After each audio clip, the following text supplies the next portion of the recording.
प्यारे बच्चों, आपका मेरे चैनल हिंदी की दुनिया में एक बार फिर स्वागत है। बच्चों, आज हम पिछले वीडियो में पढ़ाए गए पाठ सूर और तुलसी के पद के जितने भी प्रश्न हैं उनके उत्तर की व्याख्या और उसको आसान शब्दों में समझ लेते हैं, ताकि आप परीक्षा में उन सारे प्रश्नों के उत्तर खुद ही अपने मन से लिख सकें। बच्चों, हिंदी का प्रश्न उत्तर ऐसा नहीं है कि आपको पूरा का पूरा कॉपी में जैसा लिखा हुआ है वैसा लिखना होता है। आप उसको अपने मन से अपने शब्दों में लिख सकते हैं। हाँ, बस चीज़ वही होनी चाहिए, उसका अर्थ वही निकलना चाहिए बस। तो चलिए शुरू करते हैं आज का पाठ, सूर और तुलसी के पद के प्रश्न उत्तर और उसके हल। पहला प्रश्न है, यशोदा मैया से कौन क्या शिकायत कर रहा है? बच्चों, मैया मतलब माँ होता है, तो यशोदा माता से कौन शिकायत कर रहा है? ये सूर के पद से लिया गया है। मैंने बताया था ना आपको कि यशोदा किनकी माता थी?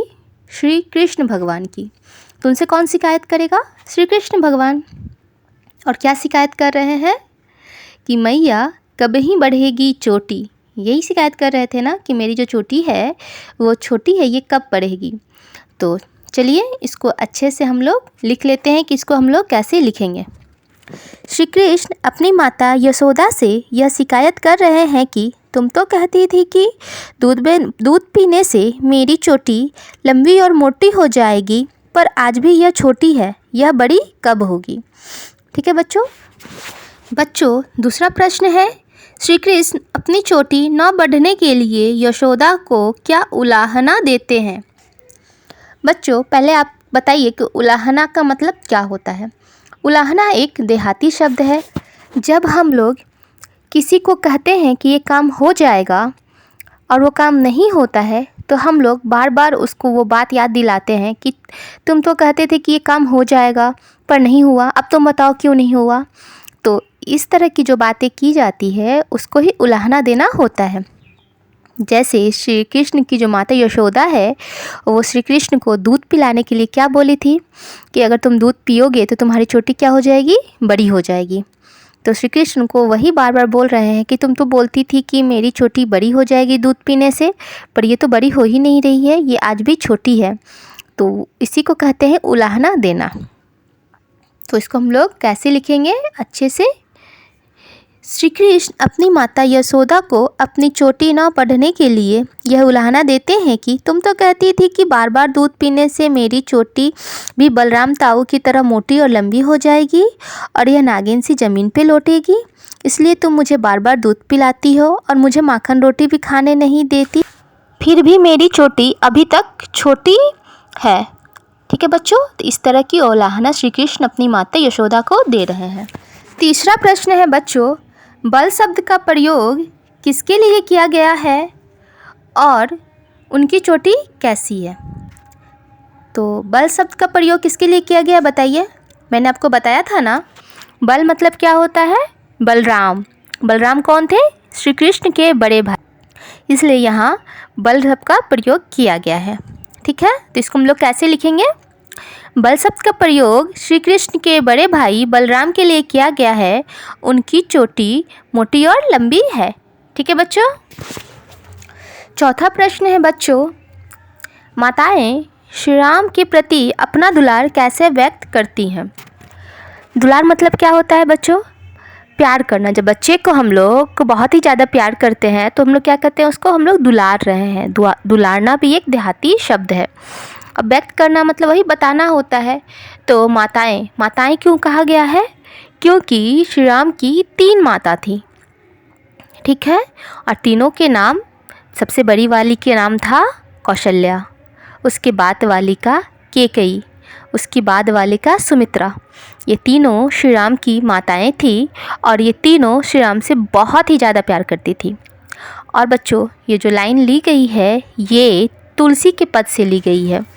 तो बच्चों, मैंने आपको बताया था ना कि जो श्री राम की माताएं हैं वो जब श्री राम बहुत छोटे थे और अभी तुरंत ही चलना सीख रहे थे और चलते चलते बार बार ज़मीन पे गिर जाते थे, तो उनकी माताएं उनके साथ कैसे व्यवहार करती थी, अपना प्यार कैसे उन पे लुटाती थी। जैसे श्री राम गिर जाते थे और उनके बदन में मिट्टी लग जाती थी और वो रोने लगते थे, तो क्या करती थी, झट से उन्हें उठा लेती थी और अपने आंचल से उनको पोंछने लगती थी। वो किसी कपड़े का या गमछा का या तौलिया का नहीं खोजती थी, क्योंकि उसको खोजने में तो टाइम लग जाएगा, तो श्री राम बहुत देर तक रोने लगेंगे। इसलिए वो सब ना खोज के अपने आंचल से ही उनके जितने भी बदन पे लगा धूल था सबको झाड़ देती थी और उनको प्यार से पुचकारने लगती थी। ठीक है बच्चों, लेकिन हम लोग को तो इसको ऐसे नहीं लिखेंगे, हम लोग तो इसको सुंदर से सजा के शब्दों में लिखेंगे। तो चलिए हम लोग देख लेते हैं कि इसको कैसे लिखेंगे। बालक श्री राम जब चलते चलते ज़मीन पर लड़खड़ा कर गिर जाते हैं, तब उनकी माताएं उन्हें झट से उठा लेती हैं और उनके शरीर पर जो धूल लगी रहती है उसको अपने आंचल से पोंछने लगती है। जब श्री राम रोने लगते हैं तो उन्हें चुप कराती है और उन्हें प्यार से पुचकारती है। इस प्रकार माताएं अपना दुलार श्री राम के प्रति व्यक्त करती हैं। ठीक है बच्चों। बच्चों 5 नंबर में दिया हुआ है, नीचे दिए गए पदांश को पढ़कर प्रश्नों के उत्तर दीजिए। पदांश मतलब क्या होता है कि जो सूर के जो पद हैं उनमें से कुछ अंश को लिया गया है, मतलब कुछ लाइन को ली गई है और जो लाइन नीचे दिया हुआ है उसी में से जो प्रश्न है उसके उत्तर आपको लिखना है। तो चलिए पढ़ लेते हैं हम लोग कि कौन सा पंक्ति दी हुई है। ठुमुक चलत रामचंद्र बाजत पैजनिया, किलकी किलकी उठत धाय गिरत भुई लटपटाए, धाय मात गोद लेत दशरथ की रनिया। बच्चों क नंबर के प्रश्न में दिया हुआ है, श्री राम ने पैरों में क्या पहन रखा है। बताइए आप लोग कि श्री राम ने पैरों में क्या पहन रखा है, जो कि बहुत ज़्यादा बच रहा है और सुनने में बहुत ही सुंदर लग रहा है। श्री राम ने पैरों में पायल पहन रखा है, क्योंकि पैजनिया मतलब क्या होता है बच्चों, पायल। कैसा पायल, एक मोटा सा पायल। ठीक है बच्चों। ख में दिया हुआ है, श्री राम को गोद में कौन उठा लेता है। कौन उठा लेता है बताइए। जब राम जी चलते चलते गिर जाते हैं तो उनको झट से कौन उठा लेता है, उनकी माताएं उठा लेती हैं। तो कैसे लिखेंगे हम लोग, श्री राम को गोद में दशरथ की रानियाँ उठा लेती हैं, क्योंकि ऊपर यहाँ पे दशरथ की रानियाँ दिया हुआ है। ठीक है बच्चों, उनकी माताएं नहीं दिया हुआ है, इसलिए हम लोग क्या लिखेंगे, दशरथ की रानियाँ। ठीक है। ग में दिया हुआ है, दशरथ की रानियाँ से क्या तात्पर्य है। तात्पर्य का अर्थ होता है बच्चों मतलब यहाँ जो दशरथ की रानियाँ लिखा हुआ है उससे क्या मतलब, वो कौन है। तो हम लोग क्या लिखेंगे, दशरथ की रानियों से तात्पर्य राजा दशरथ की रानियाँ हैं। ठीक है बच्चों, जो कृष्ण की माताएं हैं। ठीक है। इसके बाद बच्चों बातचीत के लिए कुछ प्रश्न दिए हुए हैं, इसको हम लोग मौखिक ही हल कर लेते हैं। मतलब सिर्फ बोल बोल के इसके प्रश्नों के उत्तर क्लास में आपसे टीचर पूछेंगे और आपको बोलना होगा। ठीक है। तो पहला है, तुलसीदास के पद और सूर्य के पद दोनों में किन बाल सुलभ व्यवहारों का वर्णन किया गया है। ठीक है। तो बताइए आप कि बाल सुलभ मतलब होता है बालक लोग जो सुंदर सुंदर सा व्यवहार करते हैं। ठीक है। जब आप बच्चे होते हैं तो आप जैसा व्यवहार करते हैं, अब बड़े होकर वैसा व्यवहार नहीं करते हैं।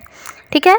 जैसे कि बच्चे क्या करते हैं, मम्मी लोग से अपना शिकायत करते हैं कि ये क्यों हुआ, ऐसा क्यों है, या बार बार कोई चीज़ दिखाते रहते हैं नई नई चीज़ और पूछते रहते हैं कि ये क्या है, वो क्या है, ऐसा क्यों है। तो आप बचपन में ही ये सारे प्रश्न करते हैं, बड़े होने के बाद कोई भी इस तरह के प्रश्न नहीं करता है। ठीक है। तो आपको बताना है कि सूर्य और तुलसी में जो बाल सुलभ व्यवहार का बात किया गया है वो कौन कौन सा है। तो बच्चों तुलसी के पद में कौन से व्यवहार की बात की गई है, छोटे से बच्चे के चलने सीखने का व्यवहार का वर्णन किया गया है कि जब बच्चे को चलना नहीं आता है तो बच्चा कैसे धीरे धीरे चलना सीखता है और बार बार ज़मीन पे गिरता है और वो रोने लगता है। भले ही वो भगवान है लेकिन फिर भी वो इनसे इस सब अवस्थाओं से होके गुजरेंगे। ठीक है। तो तुलसी के पद में क्या वर्णन किया गया है, बच्चे के चलने सीखने और लड़खड़ा के गिरने और रोने का वर्णन किया गया है। और सूर्य के पद में क्या किया गया है, सूर्य के पद में जो बालक है वो तुलसी के जो बालक श्री राम है उससे बड़ा हो चुका है। ठीक है। तो यहाँ पे वो अपनी माता से शिकायत कर रहा है, क्योंकि वो थोड़ा बड़ा हो गया, वो चलना सीख लिया है, बोलना सीख लिया है, तो वो अपनी माता से शिकायत कर रहा है कि तुम तो मुझे कहती हो कि दूध पीने से मेरी चोटी बड़ी हो जाएगी, पर ये बड़ी नहीं हो रही है। जब बच्चे छोटे रहते हैं तो हम उनको इधर उधर की बातें सिखा के, पहला के, बहला के उनसे अपना काम करवा लेते हैं कि बच्चों ये काम करोगे तो ये दूंगी, ये काम करोगे तो ये, या तुम ये काम करोगे तो पिटाई खाओगे, या ये काम गलत करोगे तो मैं तुम्हें रूम में बंद कर दूंगी। तो इस तरह से छोटे छोटे बच्चों को बड़ा किया जाता है, उनमें संस्कार डाला जाता है। ठीक है। दूसरा प्रश्न है बच्चों, राम और कृष्ण की बाल लीलाओं में आपको किसकी बाल लीला अधिक रुचिकर लगी और क्यों? रुचिकर मतलब होता है आपको अच्छी लगी, आपके मन को भाई। तो आप बताइए, आपको राम जी अच्छे लगे कि जो चलते चलते गिर जा रहे हैं, या जो श्री कृष्ण जी लगे जो अपनी माता से शिकायत कर रहे हैं? बताइए आप। वैसे अगर कोई मुझसे पूछे तो मुझे तो श्री कृष्ण जी ज़्यादा अच्छे लगे, क्योंकि वो क्या कर रहे हैं, अपनी छोटी मुंह से बड़ी बड़ी शिकायतें कर रहे हैं, जो सुनने में बहुत ही अच्छा लग रहा है। वैसे ये आपकी रुचि पे है कि आपको कौन सा ज़्यादा अच्छा लगा, आप उसको लिख सकते हैं। ठीक है बच्चों। 3 नंबर में दिया हुआ है, नीचे दी गई पंक्तियों के भाव समझाइए। भाव का अर्थ होता है कि इन पंक्तियों में जो कवि हैं वो हमें क्या बता रहे हैं, उसका मतलब क्या है, ये होता है। ठीक है। क में दिया हुआ है, मैया कब ही बढ़ेगी चोटी, कितनी बार मही दूध पीवत भई, यह आजहू है छोटी। बच्चों, मैंने इसको पिछले वीडियो में समझा चुकी हूँ। मैं अभी यहाँ पे आपको छोटे से समझा देती हूँ, लेकिन आप इसका पिछला वीडियो ज़रूर देखिएगा। मैंने बहुत ही सरल शब्दों में आपको बहुत ही अच्छे से समझाया है। अगर एक बार आप वो वीडियो देख लेंगे तो आप सारे प्रश्नों के उत्तर खुद भी लिख सकते हैं। ठीक है बच्चों। तो श्री कृष्ण जी यहाँ अपनी माता यशोदा से शिकायत कर रहे हैं कि मैया मेरी चोटी कब बढ़ेगी, मैं कितनी बार दूध पीता हूँ पर यह आज भी क्या है, छोटी है। ख में दिया हुआ है, वृदुम से अरुण उधर, कोमल मुख मधुर मधुर, सुभग नासिका में चारू लटकत लटकनिया। वृदुम मतलब बच्चों कोमल होता है, अधर मतलब ओठ होता है, अरुण मतलब लाल होता है, मधुर मतलब मीठा मीठा होता है, सुभग मतलब सुंदर लग रहा है, नासिका मतलब लाल, चारू मतलब सुंदर, और लटकत लटकनिया मतलब जो नथनी है वो लटक रही है। बच्चों, ये पंक्ति तुलसीदास के पद से ली गई है और यहाँ श्री राम के चेहरे का वर्णन किया गया है। जो श्री राम का चेहरा है वो कैसा है, उनका ओठ लाल है, कोमल है, और उससे वो मीठी मीठी बातें बोल रहे हैं। क्योंकि अभी वो चलना सीख रहे हैं तो वो धीरे धीरे अभी वो बोलना भी सीख रहे हैं। उनको अच्छे से बातें करना नहीं आता, पर वो धीरे धीरे करके जो भी बोल रहे हैं वो सुनने में कैसा लग रहा है, बहुत ही मीठा लग रहा है। और उनके नाक में जो नथनी लटक रही है वो उनके चेहरे की सुंदरता को और भी बढ़ा दे रही है। ठीक है बच्चों, उसके बाद अनुमान और कल्पना दी गई है। इसमें आपको खुद ही अनुमान लगाना है, कल्पना करना है, और उसके बाद आपको चीज़ों को लिखना है। इसका आंसर सबका अलग अलग होना चाहिए, क्योंकि सब अलग अलग चीज़ें सोचते हैं, अलग अलग तरीके से चीज़ों को लिखते हैं।